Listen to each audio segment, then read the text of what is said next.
penghantar panas dengan baik. Kalau isolator bukan penghantar dengan baik, penghantar panas dengan baik. Contoh konduktor yaitu besi, aluminium, dan juga stainless. Isolator contohnya plastik, kayu, karet, dan juga kabel.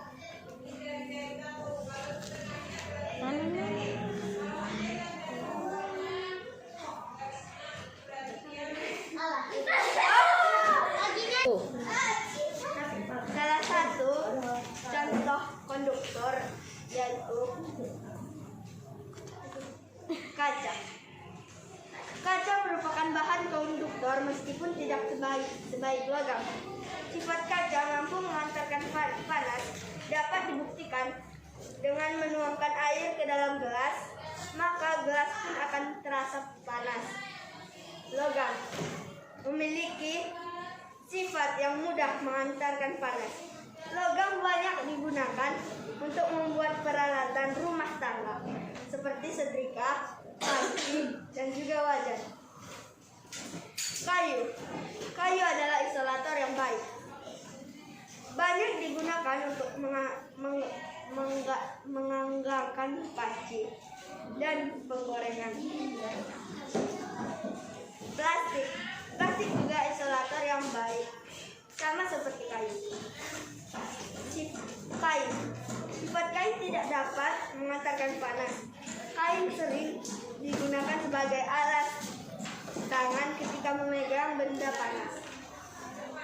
Dalam suatu benda juga bisa terdapat konduktor dan isolator, contohnya panci.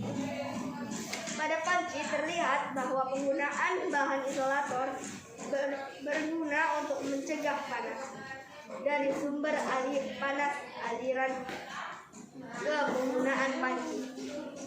Aliran panas berhenti pada bahan isolator karena bahan tersebut tidak dapat mengalirkan panas secara konveksi dari sumber panas. Sehingga penggunaan bahan isolator terutamanya untuk melindungi pemakaian alat agar tidak kepanasan dan dapat menggunakan alat tersebut sebagaimana mestinya. B. Benda-benda menggunakan konsep perpindahan kalor. 1. Panel surya. Panel surya adalah alat yang menyerap kalor radiasi matahari. Kalor matahari diserap oleh permukaan hitam, lalu dihantarkan secara konduksi melalui logam. Selanjutnya, kalor dipindahkan ke sistem pemanasan air yang terbuka. 2. Termos. Termos air panas atau termoses adalah suatu alat yang mampu mencegah hilangnya kalor secara konduksi, konveksi maupun radiasi. Sisi bagian luar termos terdapat bagian perak yang berfungsi mencegah perpindahan kalor secara radiasi. Di bagian vakum di dalam termos berfungsi mencegah perpindahan panas secara konveksi. 3. Rumah kaca.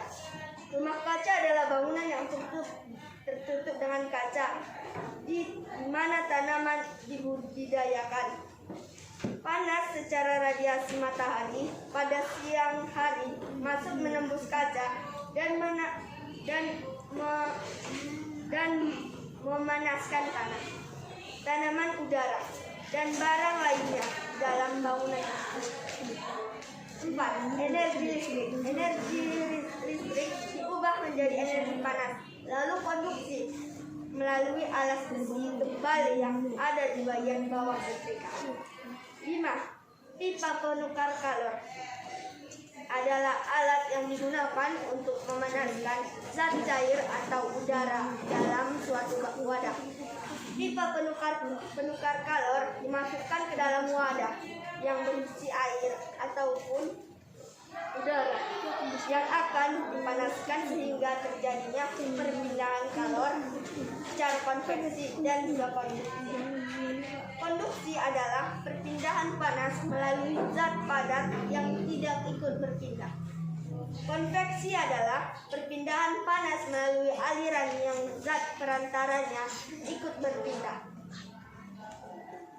Radiasi adalah perpindahan kalor tanpa zat perantaranya.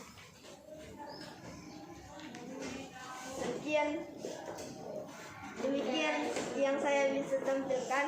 Wassalamualaikum warahmatullahi wabarakatuh. Waalaikumsalam. Ya, teman-teman boleh bertanya kepada saya. Saya persilakan kepada Rafki untuk bertanya kepada saya. Assalamualaikum warahmatullahi wabarakatuh. Perkenalkan, nama saya Rafki. Saya akan menanyakan kepada Reja. Sebutkan benda-benda yang menggunakan konsep perpindahan kalor. 1. Panel surya, termos, rumah kaca, energi listrik, dan juga pipa penukar kalor. Cara menjawab. Saya akan menjawab pertanyaan. Benda-benda yang menggunakan konsep perpindahan kalor yaitu 1. Panel surya, 2. termos, 3. rumah kaca, 4. Energi listrik, 5. pipa penukar kalor. Apakah Anda puas dengan jawaban saya? Ya, sudah puas. Terima kasih. Ada yang mau memberikan pertanyaan kepada saya?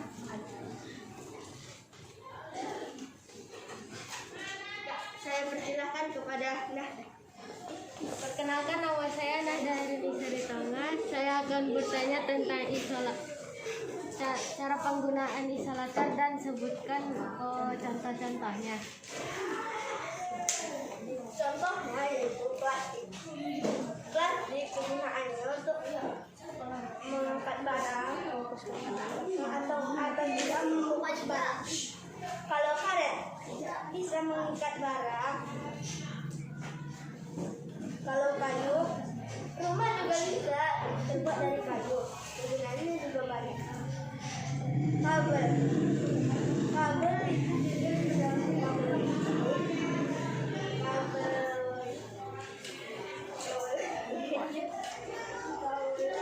Charger HP. dan lain-lain. Apakah ada yang Ya, saya puas. Terima kasih. Apakah ada yang mau menjawab pertanyaan? Mau bertanya.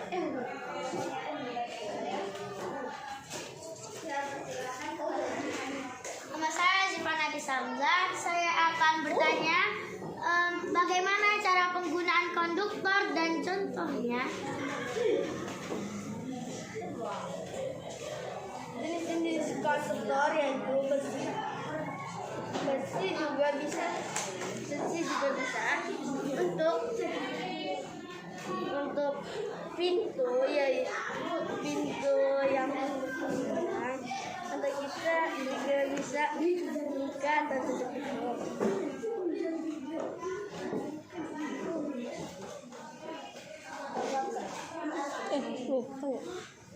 Apakah Anda puas? Saya puas. Terima kasih.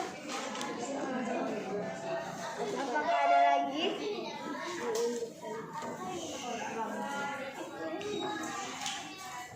Saya silakan kepada Reka. Assalamualaikum warahmatullahi wabarakatuh. Nama saya Revalida.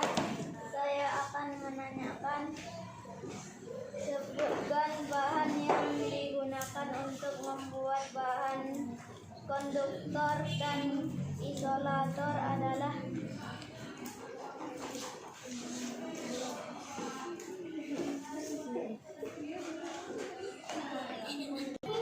Mohon ulangi pertanyaannya. Sebutkan bahan yang digunakan untuk membuat bahan konduktor dan isolator adalah. Saya akan menjawab soal yang Anda beri ke saya. Bahan-bahannya yaitu logam, kaca, kayu, dan juga plastik, dan juga kain. Apakah Anda puas dengan jawaban saya?